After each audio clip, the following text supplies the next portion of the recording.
Hey guys, what's up? In this very short and easy to follow tutorial video, I'm going to show you a simple trick how you can restore your closed tabs in a Brave browser without accessing your browser's history if you find that complicated. So drop a like and now let us get started. So for the sake of this tutorial, let me open, for example, that website here, the Blue Sky social media platform, in another tab in my Brave browser.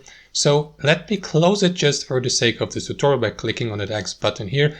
And guys, if you'd like to restore it without accessing your browsing history here in the top right corner, when you click on, for example, on history here, you can, for example, use the simple shortcut Control Shift and T on your keyboard, or alternatively, if you're using a Mac, Command Shift T. So let me do that really quickly.